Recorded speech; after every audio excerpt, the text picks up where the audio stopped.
What up, my freaks? RuinusInsight here with part 12 of my Total Warhammer 3 Vlad and Isabella Immortal Empires campaign. So as we saw last time, we found and defeated Azazel up near Kislev with Vlad and are ready to pursue and take the capital of it for ourselves. This was one of the goals for this campaign, so I definitely am happy that we are well within reach of it already, although we do also want to try to get Erengrad, Prague, and, well, of course, Altdorf itself, if that's on the table. Otherwise, we also got a very nice battle here where Draika came in to help us out against Arenas' Assault Spite, who had brought 2 stacks and was promptly destroyed by Draika with the help of Rudolf Skellan over here, as well as our garrison. Now I really feel like we owe Draika, and we really gotta help her get this Forest of Gloom. In fact, though this will probably cause us attrition, maybe what we do is we send Rudolf right here into the attrition territory. Oh wait, no, this is still vampiric, so we wouldn't suffer attrition here. Put you there, and then Draika will hopefully use us to reinforce her to take the Forest of Gloom. Her army did get badly damaged by the destruction of the enemy armies, though not in the battle that we fought, but in the auto-resolves afterward. So once again, let's do that. Now we do have a few things that we probably want to upgrade. I believe Kazadirkulas has a gibbet ready to go, when we do definitely need the control here, especially because our vampiric corruption is low. In addition to that, we've been saving up and we need to upgrade Castle Drakenhof now, as otherwise the growth is going to waste. And the same thing is going to soon be true of Castle Tempelhof, so we'll need to get you up and running as well. Gotta remember that. Alrighty, well, we'll obviously need money for it. We also still have the... where are you? We still have this little building here, which I had started on, but now, do we really need this? And then again, the thing is, we need a Cairn Wraith building nearby for our Necrarch, probably. Although this isn't all that nearby, what we could do is potentially build some Cairn Wraiths with like a von Carstein unit, move them down here, and then swap some of these units around, because all of this has got to go to a von Carstein. Yeah, maybe something along those lines. We'll see. We'll see. Alrighty, well, otherwise I don't think we have much money, but we do still have moves to make, so let's start with Vlad. You are going towards Kislev, though we could take Beckhofen for ourselves if we really wanted to. But then again, the colonization would mean that it would take a while to heal up, and Kislev is obviously more important. Plus, it would probably be fairly difficult to actually defend Beckhofen, depending on rather what's going on out here. You know, the first thing that we want to do is maybe move you over here to try to steal tech, but also to try to see if there's another stack up here. Ready to reinforce Kislev, I mean. Alright, there we go, another success for you, buddy. You got this for 3 turns, just gotta keep an eye on that. And let's upgrade that steel tech as well. Lovely. Next up, we have to make a decision. Vlad, do we take the capital, Beckhofen? It will be easier to defend because it's a wall, but who knows what's coming down here. You know what? Fine, let's take this. Oh, we can't afford to colonize it by... very, very slight amounts. Okay, fine. We're gonna have to un-upgrade the gibbet at Kazadirkulas, as unfortunate as that may be. And we may want to... well, I was about to say delete the corpse guard here, but we might still want to build another one for Batilda's army. At the very least, until we start replacing all these with necromancers, because there's obviously no reason to use the regular unholy lodestone as when necromancers will play. It's just that the cost of necromancers is considerably higher. Anyway, colonize. And we'll heal to pretty well anyway. Then we will not collect the income here. We need to go positive, and let's build that crumbling hamlet as well. We'll hopefully be able to defend this. Now, where is... let's just see here. I think if we go to quick deal for a second, yeah, Nordland is kind of friendly with us. And yes, they may declare war on us, but we can get a temporary trade agreement with some free cash. They don't have any settlements to trade, so we'll just ask for... oh, wow. A tiny bit of cash, and there's nothing really else that they can give us. They'll probably break these agreements, but you know what? That might be fine. Plus, other factions that hate us will hate them by virtue of them being making deals with us. So yeah, as long as Draika is cool with this, I think we're cool. Oh wow, and they're now willing to military access. That's funny. 65 money? I'm not even gonna take that. Screw you. That's just insulting. Alrighty, now, I just want to check. Draika, are you okay with us allying, quote-unquote, with Nordland? They will eventually break it, but whatever. And, okay, there's so many things going on that we can't actually see. I'm just going to assume we're good. Especially since she's been so helpful. Next up, we probably want to declare war on Festus.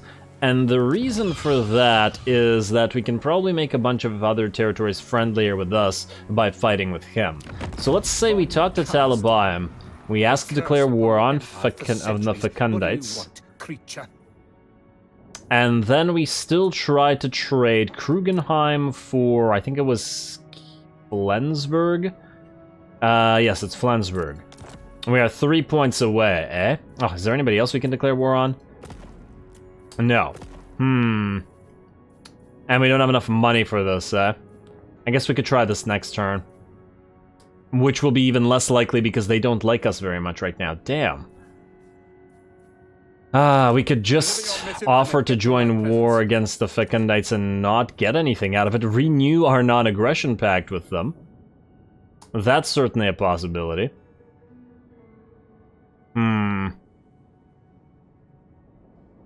I mean, we will want to fight them eventually, but we'll be more likely to fight Averland and these northern territories first, because I know that Ostland really hates us because reasons.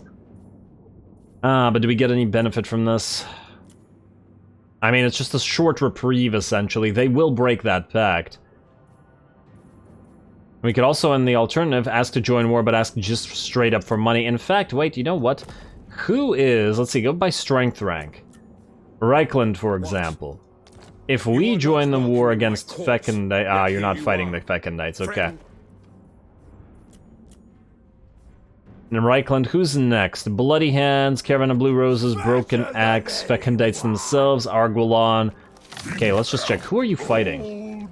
Nordland, Ostland, Middenland, and Wissenland. So Wissenland is the strongest, so the one that we're liable to get the most out of anyway. Damn. You know what? Let's give them one more turn. Let's give them one more turn. We might get enough money to be able to trade for this territory here. Or rather, here.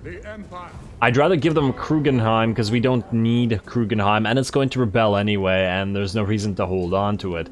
And if we can offer them this for Flensburg, which would complete this province, that would be great.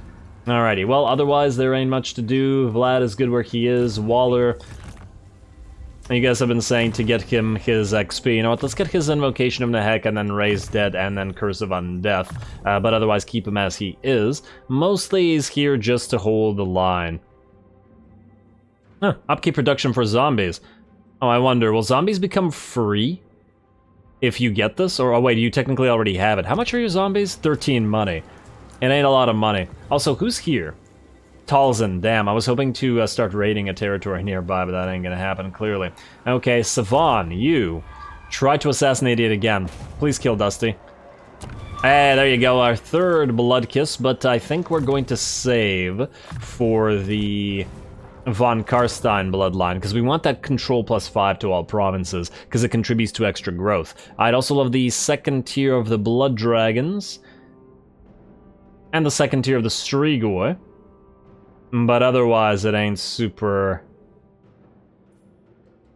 useful. Oh, or we ignore everything and go straight to the Necrarch Forbidden Arts for that upkeep reduction, but at 12 cost, that's pretty darn hard to get this early in the game, and we're probably better off getting the tier 1s and 2s first off. But 10% for upkeep is pretty damn useful.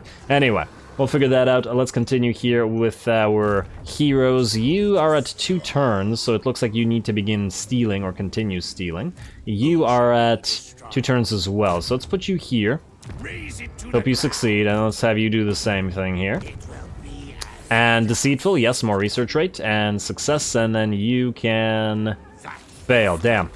Alright, and also you just got a Nightmare, didn't you, or somebody did?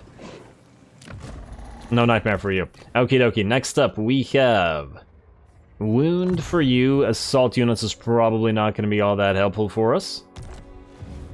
And how's our tech, by the way? 277. Really got to get it up over 300 at least. Though 400 is where we really want to end up. Also, Malsar. Do you keep annoying these guys, or do we start annoying the Crooked Moon? You know what? These guys are going to declare war on us eventually anyway. The Mutinous Skits, I mean. No doubt about it. Are the mutinous gits fighting the non-mutinous gits? Wait, what? The Crooked Moon and the Crooked Moon mutinous gits love each other? What the heck is this? I have never seen that happen. Aren't they supposed to be automatically at war? That's really interesting. Watch them make like an alliance, or even confederate. That'd be fun. This is the Crooked Moon mutinous gits still holding Carrick 8 Peaks, right? Yes. And then regular Crooked Moon is up here. Huh. Freaky. Okie dokie, well, let's continue. Waller, you have to stay where you are, but Tilda, siege for one more turn, and I guess we're ready to go. We add money. We're gonna skip the rest of this. We're gonna end it. And we're gonna hope that Draika takes the Forest of Gloom. Come on, Draika, you got it. If she doesn't, we'll take it ourselves, and then we'll just trade it to her, because Varenka Hills has been taken. Clan Wars. You have randomly declared war on us. Okay, I was keeping you friendly before, but sure. I don't see why he'd do this, considering he's completely surrounded by enemies, but okay, Queek, go for it. Go for it, buddy. In fact, in some ways, this is probably good for us, as more factions are going to become friendlier with us by virtue of that. A lot of factions won't like Moors. Draika, Forest. Yes, and we will auto-resolve it and we will help you out. Oh, her army got filled out again. Nice. Auto-resolve, we don't need to fight that, it's a pretty pathetic battle. Let us take the cash, such as it is. Draika, you took this for yourself, you didn't sack it, did you? She sacked it. Really? And then she moved away. Okay, okay. Oh, AI, you are so bizarre. It's okay, though. Weapon strength, unnatural strength, that's great. Let's move to...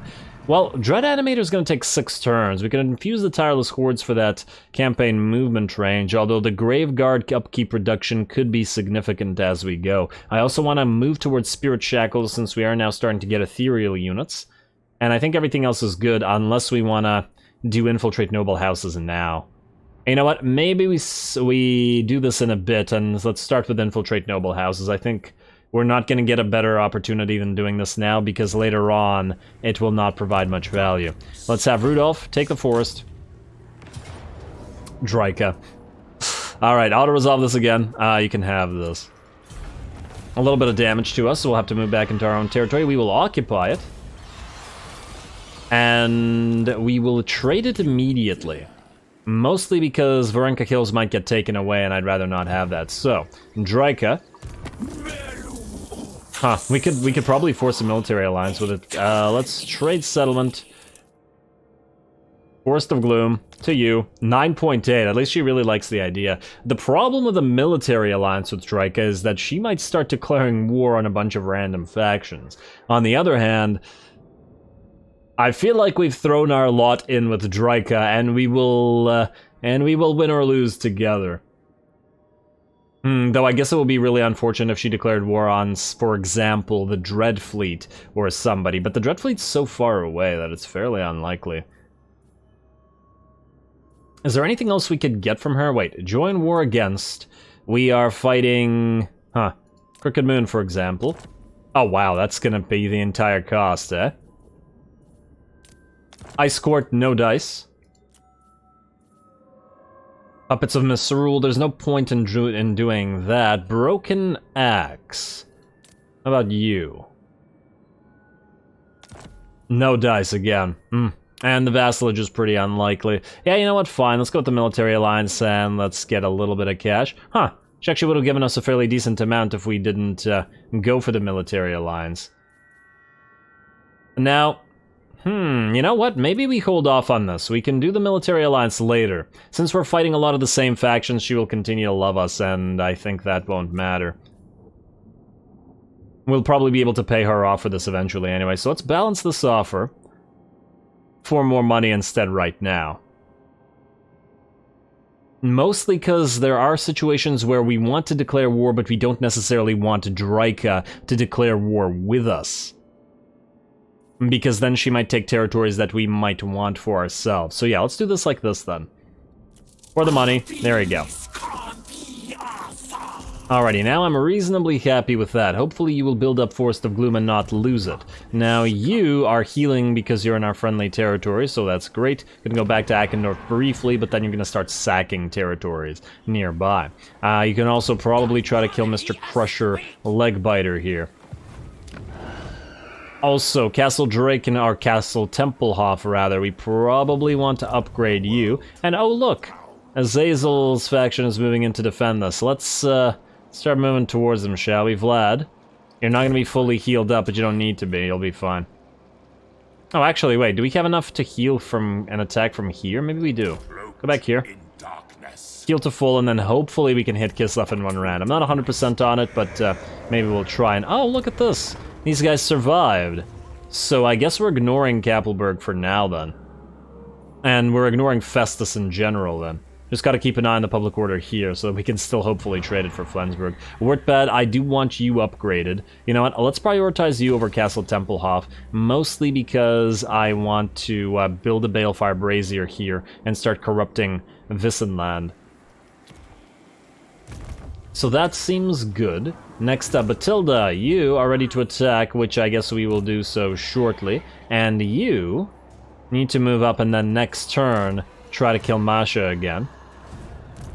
You have the siege towers available now. So I suppose the question is whether we just want to continue sieging for a little while as yet. It's not really costing us anything other than army upkeep, which to be fair is quite a bit. We would most likely win the fight. I just wonder whether we'd have to get a few units back, which would be unfortunate. Pyrrhic victory, eh? But we should be pretty okay up on walls where the trolls can't fight. That's another thing. Yeah, you know what? Maybe that'll be fine. You. And now, here's the question. Do we put you on the Hellsteed? Or do we just send you up in a tower? Do you have your perfect vigor trait yet? No, not yet, damn. We could actually get it at any point. It's just that we don't have it right now. But keeping you off the Hellsteed would allow you to fight in melee up there, and you do pretty good. Also, you have that Ogre Blade. Do we give you that Sword of Bloodshed, or do we have somebody in Vlad's army hold it for now? We have been using Emmanuel to assassinate a lot of lords, but she is using a Sword of Strife. We'll keep the Tormentor Sword on Isabella, I think, because he's always debuffing enemies that are near Vlad. Alright, fine. Let's give Emmanuel, our assassin, the Sword of Bloodshed. But we'll give the Sword of Strife, I think, over the Ogre Blade to Batilda. Time to die. She's got 57 melee attack. The Sword of Strife will give her a little bit less weapon strength, but 7 melee attack is probably the better option here, I would think, especially if she's going to be fighting enemy lords. Alrighty, we'll attack in a second. Let's just make sure we take care of... You know what? No, let's attack now. We've done enough admin. Let's take the Silver Pinnacle, and then we'll do some more admin. We will siege this cinematically, obviously.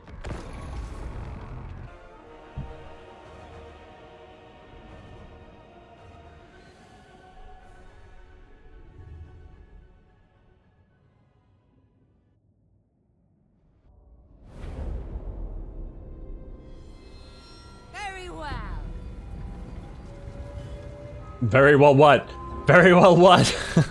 I might have missed the first part of that, because we were a little bit too far away. Anyway, looks like it's time to retake the Silver Pinnacle, and look at that vampiric architecture. You gotta love it. Tremendously unfortunate that the orcs have been squatting here, but we will retake it for Batilda's LAHMIANs. Now, the enemy does have 5 units of trolls, 1 in the garrison and 4 in the army of Azag, plus Azag himself, so there's certainly something to worry about, but we do have some major advantages. First of all, this particular map is kind of terrible to be the defender on, especially if you have to defend this portion of the map, as there are no towers here, and thus it will make for a pretty easy time to break through, and the enemy is not even occupying these towers here, though I think only one of them would have probably been able to actually shoot us. In addition to that, we have a decent amount of fast-moving units in the form of the Crypt Ghouls, who are going to start going through this gate shortly, as well as our Black Knights and Chillgeist, who are going to go through this one. Kind of a smattering of different type of units in this particular army as yet, but obviously we'll be changing that up eventually.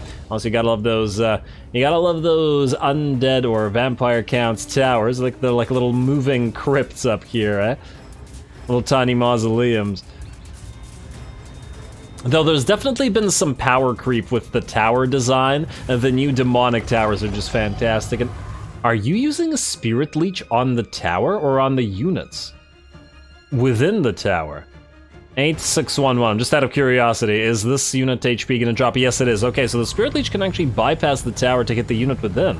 Oh, that's interesting. Oh, that's really interesting. I didn't know that was a possibility. Huh. Okay. I gotta think of a way that it's possible to use that. There are other more damaging spells, direct damage. What about if we use the Fate of Bayuna on the units inside a tower? Damn, now I gotta try that out. That's very interesting. Anyway, we're gonna send the Karen Wraiths up the wall to actually attack the enemy, though unfortunately, they don't have perfect vigor, which is kind of strange because, of course, they're ghosts. I don't know how they're supposed to be able to get tired at all, but sure. Now I'm kind of blanking as to whether they had perfect vigor by virtue of an SFO edition, or whether it was just a Total Warhammer 2 thing. Either way, I do strongly feel that ghosts need to have perfect vigor. Oh, then again, wait. They're still active even though they're climbing. No, they're fading now. Okay, yeah. Ghosts shouldn't get tired. They should be able to climb forever. They don't have muscles to get tired, damn it. But anyway, looks like we're on the walls. Both the towers made it. The enemy 2 units of archers that were up here, certainly not enough to take out the Graveguard. Graveguard are going to hopefully get hit by some orc boys, and there we go. It looks like some are actually going to fight them, though these guys are turned around in a little bit of an unfortunate way. We're going to turn them to the proper direction shortly. And then it'll be a simple matter of destroying the orcs on top of the walls with possibly the help of our vampiress, as well as our White King, who is going to be debuting this battle, who is in here as well. And there we go. Maybe we'll get 2 White Kings in this particular army, we'll see. Gotta put some White Kings in some army, though perhaps the von Carstein army would work as well, because the White Kings sort of function like Empire captains.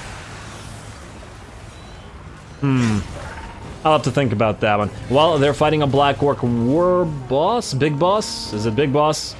It's about to be dead. It is Big Boss. Let's watch that death animation, shall we? Oh, a nice leap into those Karen Wraiths who have surrounded you, and you're about to fall, my friend. There we go, down you go, and the walls are just about ours. There are some orc biggins fighting up here, which are putting up a certainly decent fight against our Graveguard, but we can heal our Graveguard to full, and they can do nothing for those orc biggins. Now we've also broken the gate with our battering ram, which has made it through, and our newly built unit of Crypt Ghouls advances together with skeleton spears, as well as our other unit of Graveguard that was kept down here. Plus the Vigor Mortis from the Corpse Cart, in addition to this being an unholy lodestone, so the regeneration aura as well. And looks like Azag wants to fight down here. Let's watch this for a little bit.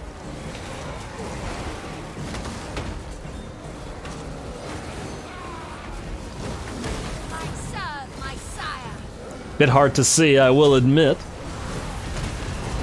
But there we go. Oh, I do like, is it the unholy lodestone that's providing the light, or is it just shining through the gate there? It doesn't look like the unholy lodestone is lighting up a little bit. Anyway, while all that is happening and while we break through the gate, our knights and our chillgeists and our ghouls are all streaming into the city. They're gonna go after the snotling pump wagons first, while the ghouls head for the archers, which are separated from the enemy army as well. Plus, we also have our fellbats who are ready to move in and tie up those archers. And it does seem like most of the trolls are going to get distracted here. We are going to continuously summon zombies to help out with tanking, so that our Cairn Wraiths can dish out damage to those trolls. Plus Matilda's in here and smacking them around as well, together with the... Well, actually, looks like the White King is up here fighting biggins. Alright, well, he can do that. Help out those Graveguard. Would make sense for the White King to lead the Whites. And there we go, we got more units moving onto the towers. Now the walls are completely filled up with regular skeletons, in addition to those Graveguard, and those poor biggins are just going to get overwhelmed. In the meantime, the trolls still holding, though now of course surrounded by additional units of summoned zombies, and Azag has dropped to only about 75% HP, but that was only from, I believe, 1 use of Spirit Leech. We got more Spirit Leeches where that came from, because Batilda has it as a bound spell, so we can certainly use it to assassinate a lord like this. Looks like the enemy goblin archers have been attacked by the Feasters in the Dusk. was about to say Seekers in the Dark, which is close. Our regiment of renowned ghouls, as well as a regular unit of ghouls, and they'll get torn apart, just like the rest are being torn apart by bats as we speak. In addition to that, I do believe the Snotling pump wagons have been destroyed over here by the Chillgeists, which is pretty good. I mean, look at the speed on these Snotling pump wagons, down to 15 for a wheeled unit. That's the combination of the Chillgeists providing both frostbite as well as the chilling aura hex, plus the addition of the poison from the ghouls as well. It's a nice little combination, I gotta say. So pop a Melkot's Mystifying Miasma on them, and maybe they'd be fully stopped and unable to move altogether. I'd be curious to find out. We'll try to apply that later on, and just to experiment with it a little bit. Alrighty, well, it's back to troll killing, as this is going to be the main issue here. And I think we actually pop a Spirit Leech, or was that a Frostbite? Yeah, pop a... Oh no, we got an aspect of the Dread Knight coming in from Azag onto the trolls to prevent them from routing. Alright, fair enough. I mean, they are getting kind of ripped apart by Batilda, or at least one of the units is. Although they have done a decent amount of damage to the Cairn Wraith, so we can just back them off and heal them. Plus provide additional reinforcements with our White King, as well as the skeletons. More importantly, it's getting close to the point where we reach critical mass. Azag is down to half health and is about to drop lower. We have dropped more units of Graveguard off the walls and starting to hit the enemy in the sides here. And while the enemy's backs are exposed, we do have Crypt Ghouls coming in as well, ready to hit them in the back. We also have a small little fight going on here with the Chillgeists and the Black Knights and the Ghouls, but I don't imagine the Orc Boys will survive that for too long. So this is where the battle will be won or lost, and we might as well watch this part. Alrighty, and here come the ghouls, getting ready to apply some of that poison to those trolls. Would have been nice to have had it a little bit earlier here, but the thing is, our Crypt Horrors are stuck fighting Azag and the other unit of trolls that are blocking the gate. But that's alright. Now we got poison aplenty.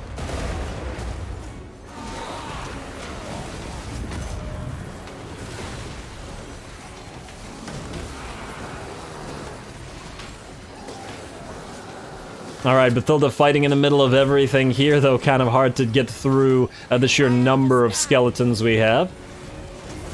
But hey, the meat shield is working. And I think at least this unit of trolls is done, and 2 units of trolls are in fact done, and then there was one. Getting one more Spirit Leech on Azag, who's dropping to about, what, 10% HP? He's having a bad time, and he's getting another taste of his own medicine with those Spirit Leeches. He likes to use Spirit Leeches, well, he's getting them right back, and I don't think he's gonna survive much longer, especially as he now has to wade through a sea of zombies and skeletons.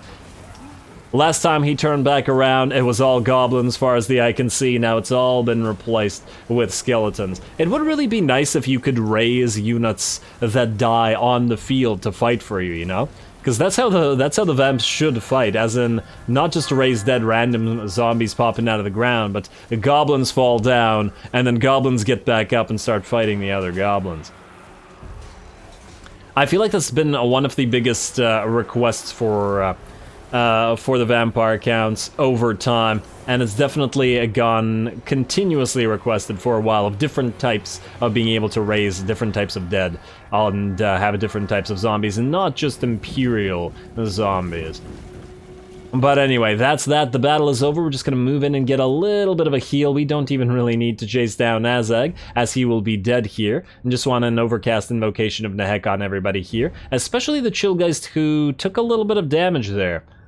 I guess because they were fighting those Orc Boys. And to be fair, the ethereal units are now a lot more glass cannon-y, as in they do more damage, but they're liable to take more damage as well. So we do have to be careful with them, and definitely not pop them into front lines, which, I mean, you're not supposed to in the first place, but definitely have to watch that a little bit more. Granted, there probably won't be sticking around in this particular army later on anyway, because, well, we're gonna do ethereals with the Necrarch, plus a mix of other units, and something different for the LAHMIAN, although I guess we'll see exactly what. Anyway, there we go, decisive victory. The Silver Pinnacle returns to its rightful owners.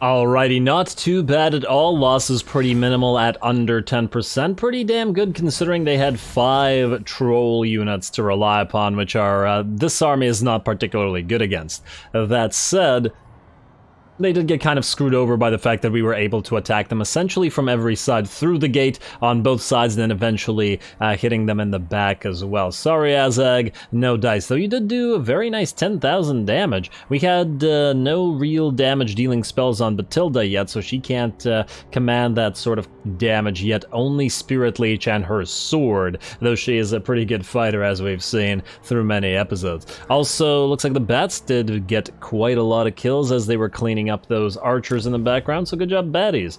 Occupy the place, and there we go. The homecoming has been achieved. Batilda has returned to the Silver Pinnacle to reclaim it for the LAHMIANs. Now, we have a ancient armory here, which we don't really need, and we already are at capacity for our White Kings as well, so let's delete that. We're definitely going to need to try to hold this ground, though. So, 2 things. We want the Haunted Gemstone Mine because it gives us money, but we also are going to immediately want Wall up as well, so let's get both of those.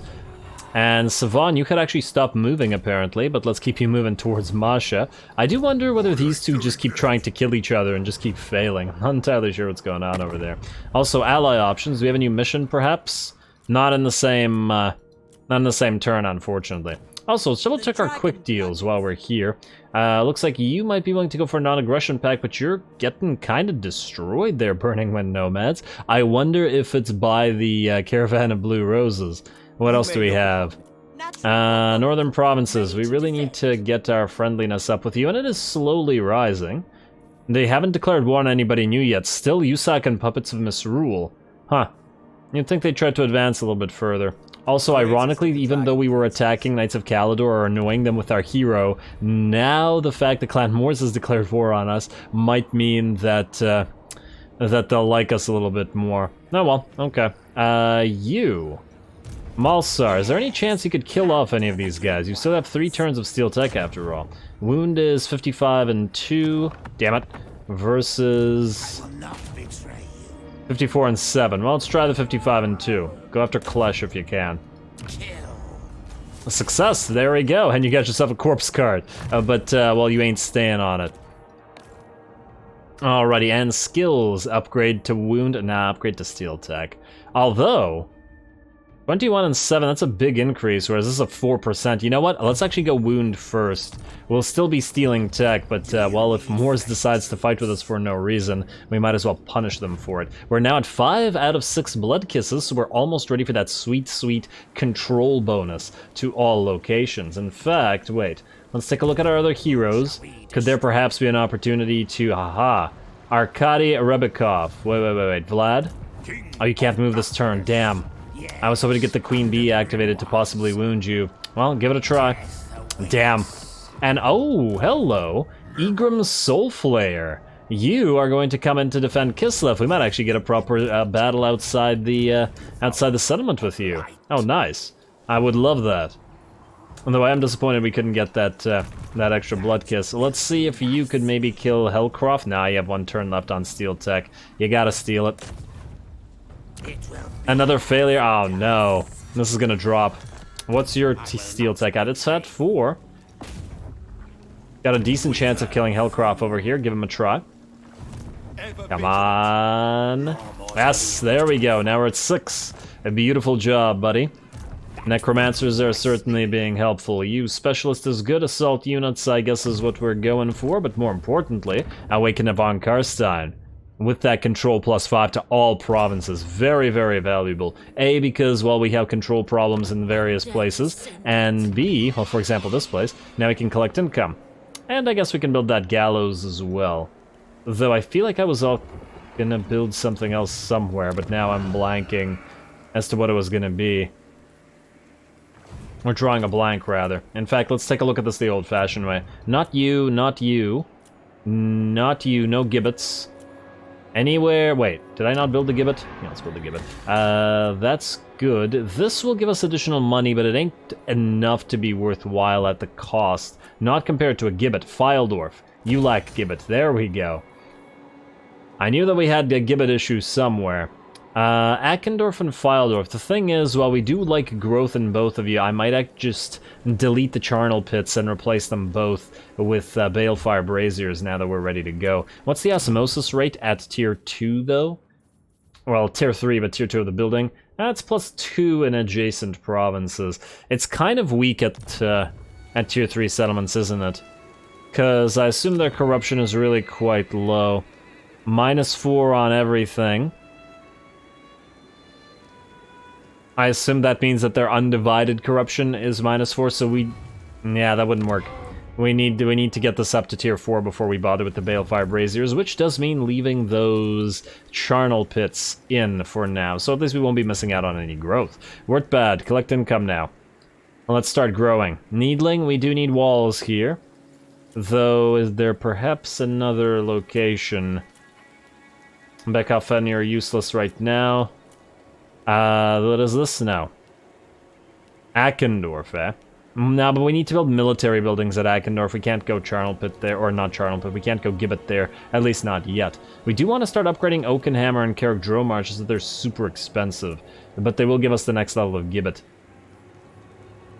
Alrighty, well, I guess then that's walls for Needling, at least for now, as it is liable to get hit by something. Alright, the rest of that's looking good to me, and I think we're good to end the turn, yes? Everybody's moved. We do have some level ups, but we don't need to deal with them as yet. Although, you know what? Let's get you. We do want your Queen Bee right now, because we have an assassin nearby, and we need more of those blood kisses. You have the Unliving Host, so you're good in that. I am tempted to get the Penumbral Pendulum right now, though, just so she has a... Ah, no, but then we'd have to skip Deathly Vigor, which would be quite useful. But she has no damaging spells. Even though the Raised Dead is working. You know what? I feel like there may be situations where we need a clutch Penumbral Pendulum. So let's get Penumbral Pendulum and we'll go for Deathly Vigor next. Okie dokie. And then you've leveled up a little bit as well. Let's get you... Well, training is not necessary, but let's get you...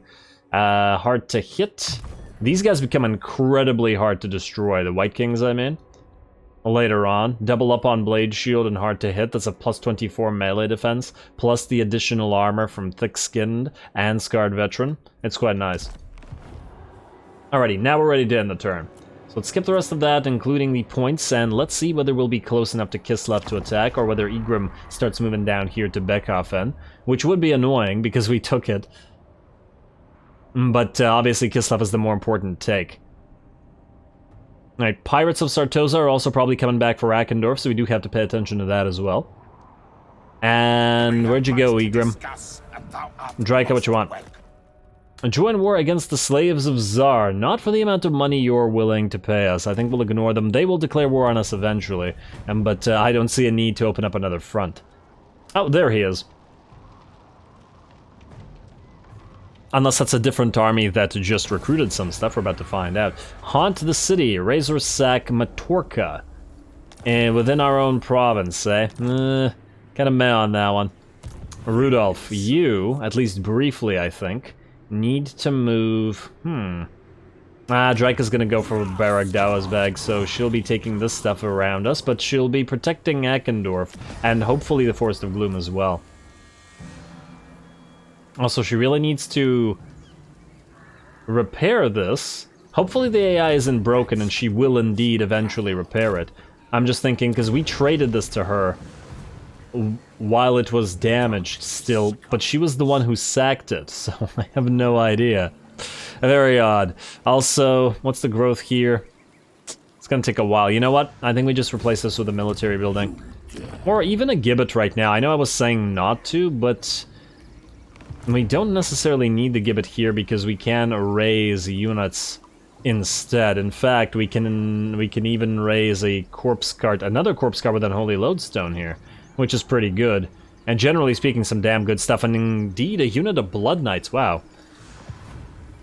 I just want to see something. Our new von Carstein is confident. Leadership +10. Well, the leadership is not great, but, well, we do need a von Carstein Lord to lead an Imperial army, so perhaps that'll be something for you to do.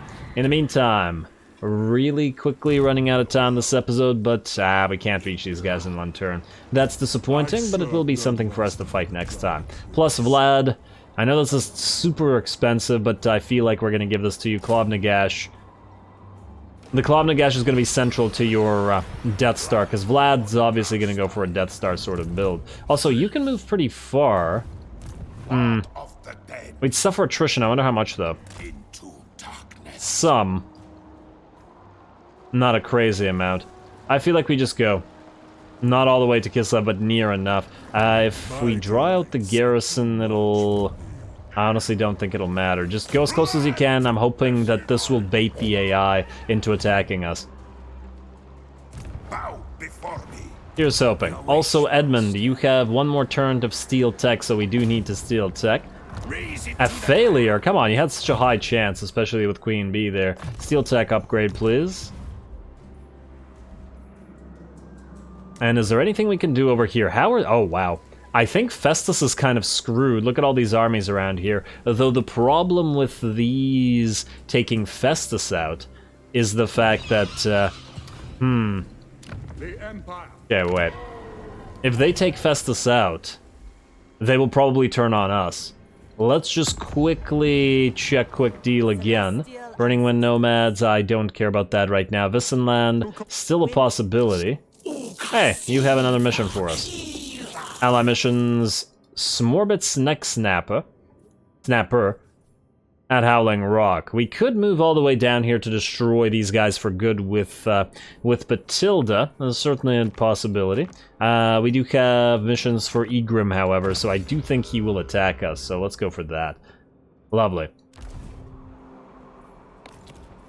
Alrighty, and then next up, what are we gonna check? You guys will deal with shortly, or probably next episode, in fact, the heroes I just want to see.